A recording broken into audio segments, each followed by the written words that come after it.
É que nós podemos orar caminhando, trabalhando, mas tem uma hora de intimidade com o Senhor, que é bom a gente ser diferente ou fazer diferente. Uma pessoa pula ali e diz assim: mas a gente pode orar deitado. Eu digo: pode, mas tem uma hora de intimidade que não é bom você fazer isso, porque tem gente aí cheia de problemas, porque antes não se ajoelhava para falar com Deus, e hoje diz: ah, se eu pudesse. Aí ele disse: não, mas Davi orou deitado. Eu digo: meu Deus, tem misericórdia. Eu digo: tu queria estar no estado que Davi estava, daí, irmã Maria, quando orou rolando no chão, sem força para se levantar? Você queria, Eliseu? Então Deus não vai mudar a trajetória da justiça dele por causa de nós, mas nós temos que mudar a nossa trajetória. Deus arruma meios, Deus mostra o caminho, Deus muda até a direção de algum homem mau ou pecaminoso e nos dá instrução e força para que nós mudamos essa direção também. Eu estava ouvindo meu irmão falar e estava triste, porque é uma realidade. Muitos estudam, mas nenhum querem vir. Logo ordenou Jesus que os seus discípulos entrassem no barco e fossem para outra banda, enquanto ele despedia a multidão. Jesus ordenou aos discípulos. Em outra tradução diz que ele coagiu, os discípulos foram coagidos aí, eles não queriam ir. Você sabe por quê, irmão? Porque quando a gente conhece Jesus, não quer mais sair de perto. Mas ali era preciso acontecer algo diferente, para que fosse manifesto o poder de Deus. Então os discípulos foram, e entrando naquele barco, eles já estavam em meio a uma tempestade distante, em uma escuridão tremenda. Toda vida que eu falo essa mensagem, eu me lembro, Damião, que uma vez o pessoal lá da gente, ali da Lagoinha, quando eu cheguei por ali, me chamaram para ir caçar à noite. Coisa que eu mais me arrependi da vida, além do pecado, foi essa caçada. E começou a chover e eu não conhecia nada, não sabia caçar e nada, e perdendo. E começou a trovejar, e o nosso guia, que não era Jesus, se perdeu, não sabia mais para onde ia.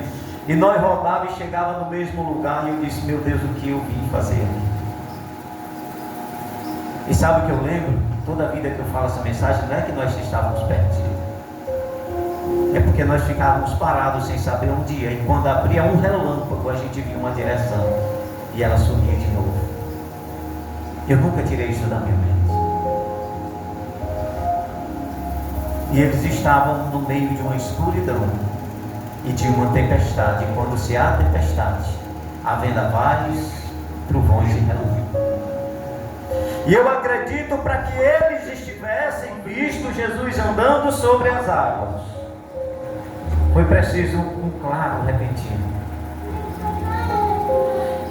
E quando eles foram já tomados de temor e de medo, eles viram, contemplaram ali o homem andando sobre as águas. A Bíblia diz que eles viram Jesus andando sobre as águas, porque eles viram Jesus, mas eles não sabiam que era Jesus. Às vezes, no meio da nossa caminhada, até na proximidade que nós estamos de Jesus, tem hora que nós desconhecemos o Mestre. Tem horas que Ele está perto da gente, mas a gente está tão distante que desconhece o Mestre. E eles, atemorizados, eles gritam: é um fantasma. O temor às vezes tira o senso de santidade da pessoa, de conhecimento. É que nem você ter um grande susto. Se você não for bem consciente também, você dá até uma pancada, uma bordoada, leva uma pancada, porque você tem um ímpeto. E aí você acaba fazendo coisas que está fora da sua consciência. Então eles gritaram: é um fantasma. Mas alguém diz: é o mestre. Quando alguém diz é o mestre, vem o ímpeto daquele homem que não sabia ficar calado com nada, de Pedro. Então ele diz: Senhor, se é tu mesmo, manda que eu vá ter contigo. E Jesus, sem muito questionar, sem questionar, diz: vem. E a Bíblia diz que Pedro foi. Nós vimos que Jesus ordenou, eles não queriam ir. Na tradução original diz que ele coagiu, ele mandou, disse: vão. Você não quer sair de perto de Jesus, né, meu? Mas se ele mandar você ir, você vai ter que ir. E sem duvidar. Sem duvidar. E quando tudo isso passa, Pedro, movido por uma coragem momentânea, desce do barco. Ele saiu da única coisa sólida que estava lhe dando segurança, mas para ir encontrar com Jesus. Muitas vezes nós nos prendemos àquilo que nós achamos que vai nos guardar, que vai nos proteger, que vai nos salvar, e deixamos de sair no meio da tempestade para encontrar com Jesus. A nossa pequenez, a nossa fé, que não é nem mediana, é pequena, não é trabalhada, fortalecida, e nós não temos coragem de ir. Mas Pedro, ele mesmo naquele momento de coragem, ele desce do barco, e a Bíblia diz que ele foi andando sobre as águas ao encontro de Jesus. A Bíblia diz o quê? Ele foi andando sobre as águas. Ele andou ou não andou sobre as águas? Mas a mesma Bíblia nos diz que ele começou a sentir o vento. Ele tirou o foco de Jesus e começou a olhar para a tempestade. É outra coisa e outro erro que nós não podemos cometer. Tirar o centro da nossa vida é Jesus Cristo. Tudo que você fizer tem que colocar Jesus como centro das suas decisões, das suas atitudes, daquilo que você vai fazer, Senhor, que o Senhor esteja no comando. E o que a Bíblia está dizendo é que Pedro tirou o foco de Jesus e olhou para a tempestade, olhou para os ventos fortes. E a tempestade, quando nós não somos acompanhados com Jesus, estamos olhando para a direção errada, ela vai fazer com que a gente afunde. E a Bíblia diz que Pedro começou a afundar. Aí às vezes vem a reprovação. Por quê? Porque Pedro afundou. Às vezes vem a reprovação. Por quê? Porque Pedro teve coragem, mesmo momentânea.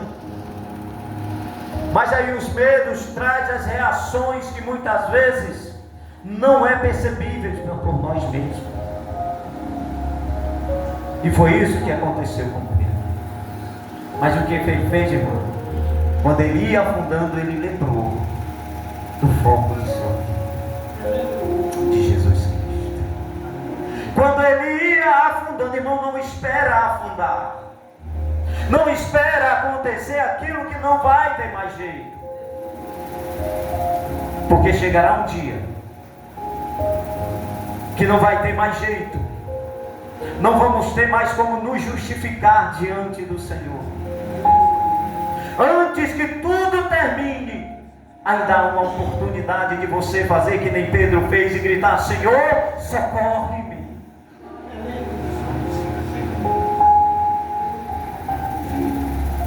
E a Bíblia diz que, sem questionar, Jesus toma Pedro pela mão e leva. E volta para o barco. Outra coisa importante para a gente entender: Pedro teve uma coragem momentânea, temeu, afundou, mas foi o único que andou de braços dados com Jesus, andando sobre as águas. Quando alguém te disser que você foi fraco, que você afundou, que você caiu, que você não é digno de estar aqui ou ali, você diga: eu posso ter caído, eu posso ter afundado, mas hoje eu estou andando de braços dados com o Senhor Jesus em direção ao barco de sua vida, porque Jesus te ama também e quer salvar você que nem salvou a mim. Aleluia. E o que muitas vezes nós esquecemos é de que quando nós somos salvos, no barco tem alguém perecendo.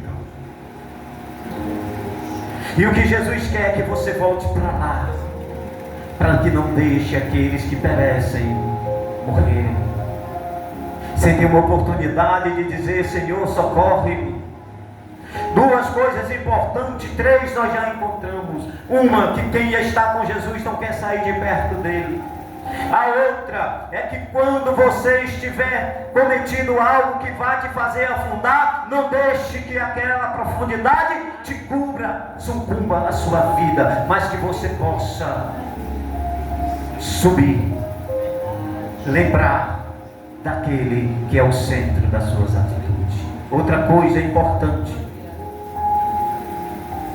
quando Jesus disse: Senhor, socorre-me, o que foi que Jesus fez?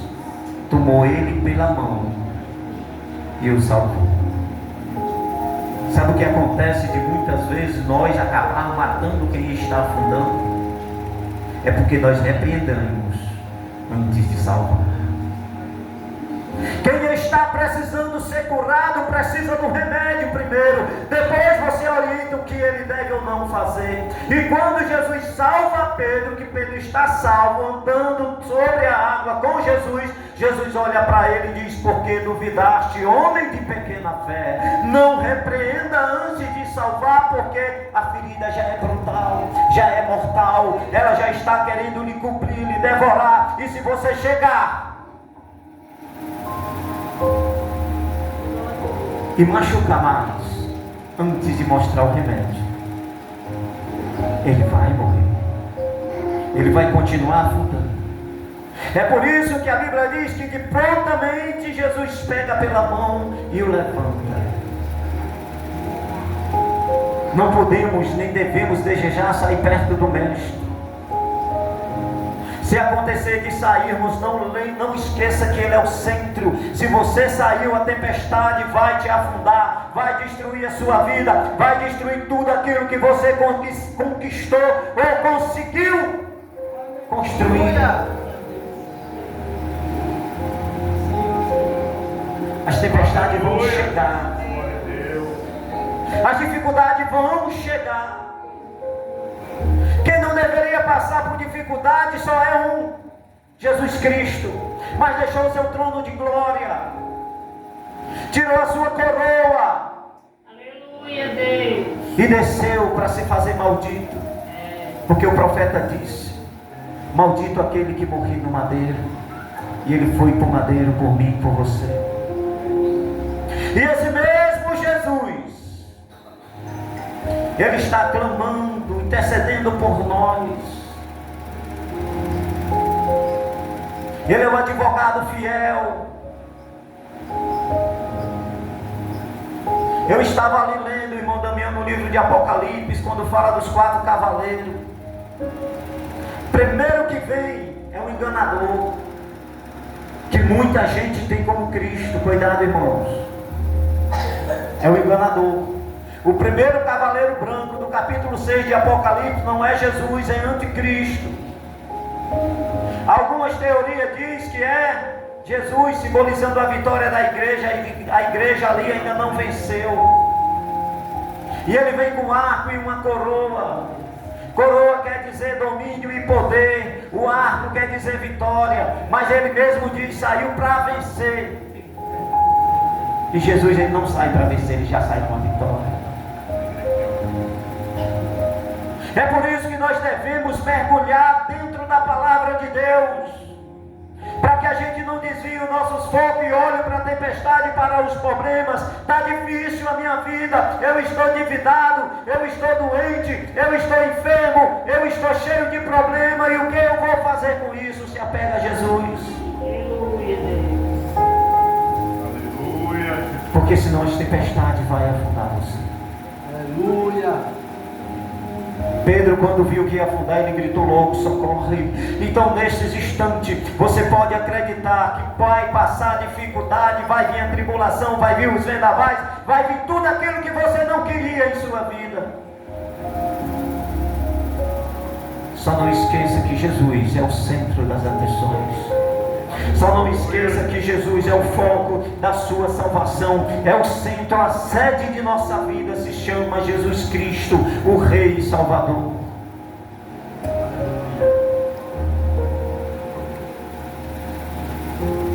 E agora? Estão me criticando, porque eu tomei a frente, mas eu não consegui. Como é que você não conseguiu se você está aqui na frente hoje?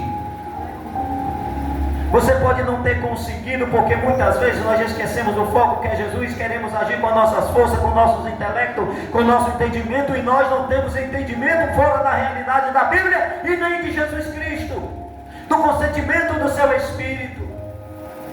Mas nós às vezes queremos. Quando Jesus olha para Pedro e diz: arreda de mim, Satanás, muita gente diz que Jesus chamou Pedro de Satanás, não foi. É porque é a única pessoa que bloqueia o nosso entendimento, a nossa mente, que nos tira do centro de Jesus, do foco que é olhar para Jesus, no caminho certo. O único que tapa o nosso entendimento é o diabo. E ali, quando Pedro não queria entender, Jesus olha e vê o diabo e diz: arreda de mim, Satanás, atrás. E Pedro continua. Não importa quantos vão dizer que um dia você tropeçou ou errou, você só tem que bater no peito e dizer: um dia eu fiz o que não devia, um dia eu não consegui andar sobre as águas, mas eu fui o único que andei de braços dados com Jesus sobre as águas. É por isso que muitas vezes nós temos a intimidade com o Senhor de dizer: Senhor, estou aqui, eis-me aqui, envia-me a mim, porque você já tem passado por toda essa tempestade. Mas ainda tem tempestades para mim. Tem um salmo conhecido como o Salmo do Pastor. Eu acho que é um dos salmos mais lindos da Bíblia. É o Salmo 23. Que não importa muito se a gente lê muito ele. Até porque não adianta a gente conhecer o Salmo do Pastor sem conhecer o pastor do Salmo. É como você ler um jornal, uma carta escrita por qualquer pessoa. Se você lê uma carta e não sabe quem é o autor, aquilo para você é apenas uma. Mas quando ela é destinada a você, que você conhece quem lhe escreveu, você já lê diferente. É diferente do pai que não queria que o filho fosse para distante, e o filho foi e sentiu dificuldade, pediu ajuda ao pai, o pai não sabia ler, estava no roçado, ele manda um bilhetinho para o pai: pai, manda aí um dinheiro para mim. O pai desse roçado não sabia ler, pegou o compadre dele e disse: compadre, lê isso aí para mim. Ele foi embora, agora está com um negócio de mandar recado aí para mim, eu não queria que ele fosse. Para que ele foi? O compadre pega, lê e diz: e o padre está pedindo dinheiro. E ele está dizendo: como? Manda dinheiro aí para mim, pai. E ele está falando assim comigo. Pegou o bilhete e guardou no bolso para casa com raiva. Chegou em casa, a esposa sábia disse: meu velho, o que você tem? Foi seu filho. Porque nessa hora, né, Maria? A gente esquece que é nosso, né? É filho dele, é filho dela. Foi seu filho.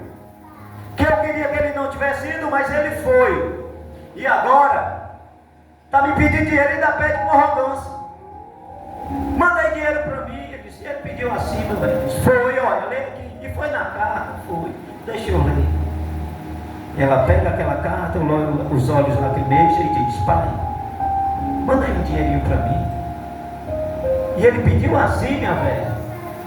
Eu pensei que não tinha sido assim. Ou seja, quando é destinada a você e você lê com atenção e conhece quem te mandou, você vai ter uma diferença na sua vida. Vai acontecer algo diferente no momento em que você lê. É por isso que eu trouxe essa tona aqui no Salmo 23, porque as tempestades da vida vão chegar. O Salmo 23 ele conversa maravilhosamente bem. o Senhor é meu pastor, que nada terei eu falta. Deitar-me faz em pastos verdejantes, guia-me nas veredas da justiça, por amor do teu nome. Ainda que eu andasse pelo vale da sombra da morte, não temeria mal nenhum, porque tu estás comigo. Olha aí. Pastos verdejantes, vereda da justiça, as águas tranquilas. Aí chega o vale da sombra da morte. Mas ele diz que não vai temer, porque sabe que o Senhor vai estar com ele. Então quando a tempestade quiser sucumbir a sua vida, destruí-la, não tire o foco de Jesus, porque é o único que pode nos fazer chegar até o barco. Voltar até aqueles que estão precisando ouvir essa palavra que nós ouvimos. Quando você chega lá, você diz, era ele mesmo. Quando você chega lá, você vai dizer, ele me salvou. Quando você chega lá, ele vai dizer assim, olha, ele fez eu experimentar o sobrenatural. Passeou em cima das águas comigo. Você tem que dar esse testemunho àqueles que estão perecendo. E esse barco hoje, esse barco aí fora, esse mundão que tem muita gente sendo sucumbida pela tempestade, pelos vendavais, esse barco, ele está aí fora de onde Jesus nos tirou, e agora ele quer que eu e você volte para lá, para dizer para aqueles outros, ei, ele salvou a minha vida, ele mudou a minha trajetória, ele me fez experimentar o sobrenatural, ele me trouxe o conhecimento daquilo que eu não podia, quebrar a lei da gravidade. Nós estamos dispostos a enfrentar isso. Para que isso aconteça, nós temos que desafiar o sobrenatural.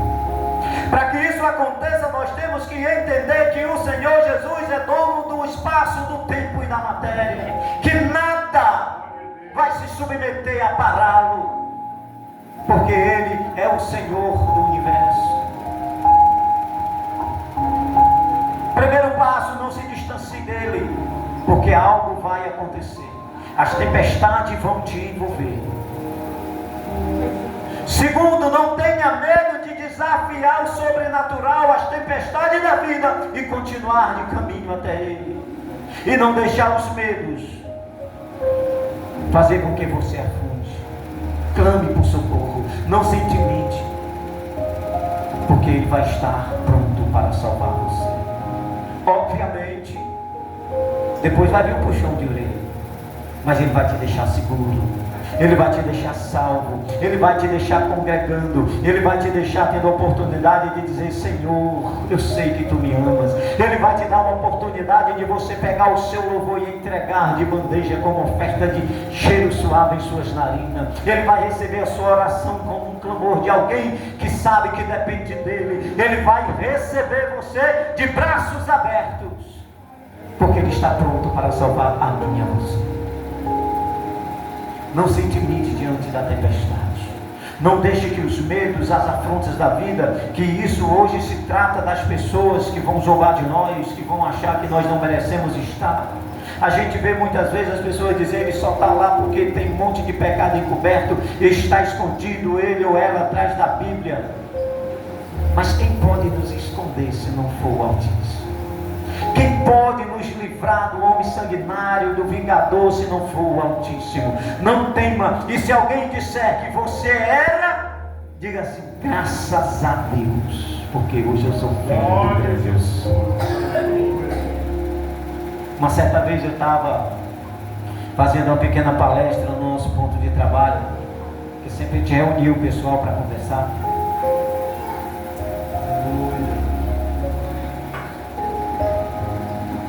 E alguém salta e diz, você fala isso hoje, mas antes você era diferente. E eu disse, eu dou graças a Deus por Ele usar você para dizer que eu era. Eu dou graças a Deus Ele te usar para você mesmo testemunhar que eu era. Porque quando a gente diz, fica um negócio duvidoso, não é?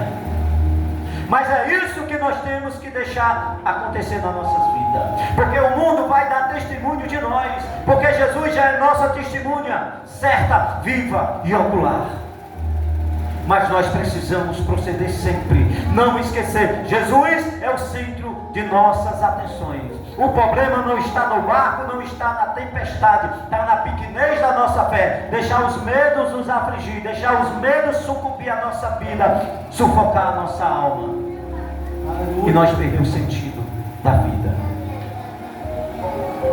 Não podemos esperar, irmãos. Eu acredito que aqui só tem pessoas transformadas. Então, irmãos, aquele barco que nós saímos um dia, tem gente dentro perecendo, não vamos esquecer de voltar lá e dizer que Jesus nos salvou, e dizer que Jesus nos pegou pela mão, porque se nós esquecermos disso, nós vamos ficar desatentos pela ordenança de Jesus. Em qualquer momento, quando a tempestade chegar, nós vamos estar despreparados. Não esqueça, irmãos, não se desafaste de Jesus, mantenha-se perto dele. Quando tiver alguém precisando ser salvo, salve primeiro. E se um dia algo quiser atrapalhar você, se lembre que Jesus é o único que pode salvar a sua vida, te colocar no caminho certo. Te agradeço a Deus a minha rica oportunidade. Que Deus nos encha de graça, de sabedoria, e que essa igreja não seja apenas uma igreja, seja mais uma usada na mão do Senhor Jesus Cristo. Amém?